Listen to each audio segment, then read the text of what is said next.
We're back with more of Where You Live. Today's show is all about keeping our kids safe. A recent survey found that 18% of students are skipping school because they don't feel safe. The reason? Bullying. 2 out of 3 children say they are bullied. 1 in 10 say every day. All day, from morning till end, from 8 o'clock till 3 o'clock. 14-year-old Alex Freed wasn't beaten up, wasn't threatened. He was teased, laughed at, excluded. I sometimes had to lie to my mom and told her that I was sick so I didn't have to go to school.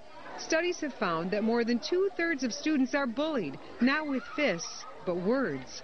So we have a whole building full of kids who feel unsafe, emotionally unsafe. Unsafe.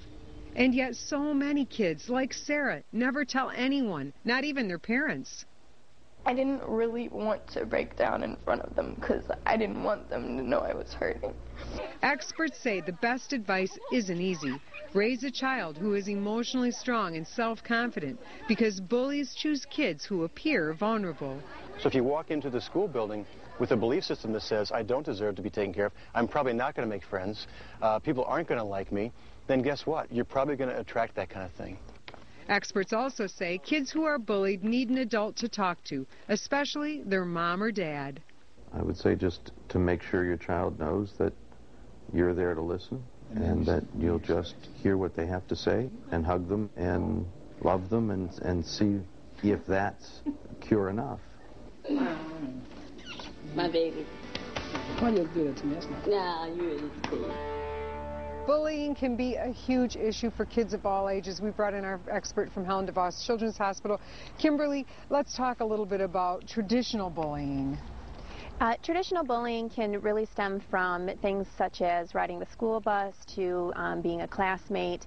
And they take issues that kids start to deal with would be stealing lunch money, ridiculing, rumor spreading, ruining the reputation, a lot of name calling. It's a lot more verbal. I think a lot of parents and school educators always assume that it's going to be physical, which it can, and it can escalate to being that, but it's mostly going to be verbal. All right, give me 3 tips for parents if your child is caught in one of those situations. What can we do as parents? First and foremost, you'd probably want to make sure that you have open communication with your child and that they feel like there's a safe environment for them to come to you and to talk to you about it. Make sure that they always have a supervising adult around them whenever the bully seems to want to pick on them or take advantage of them. And also really become familiar with the school's anti-harassment and nonviolence policies. And if the child does become physically assaulted, make sure that you contact the police and file charges.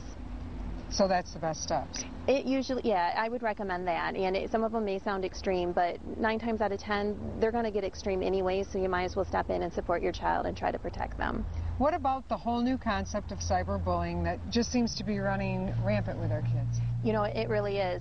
There's a study out by the Cyberbullying Research Center that says for children ages 11 to 18, 10 to 40% of them have somehow been involved or exposed in cyberbullying episodes.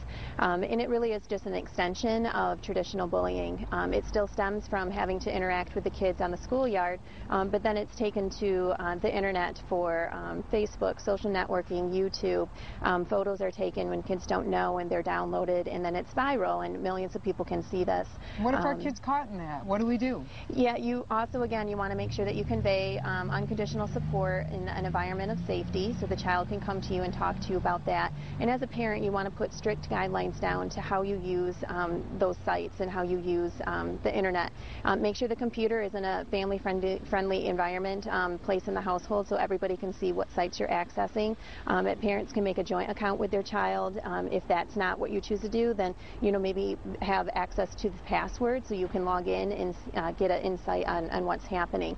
And if you really don't want your child to be involved with it at all, abstain from having them at all on there. And that might be a clear and cut solution, but it definitely removes them from the situation and avoids the temptation. Thank you so much. This is a big issue and we appreciate your insight. Thank you.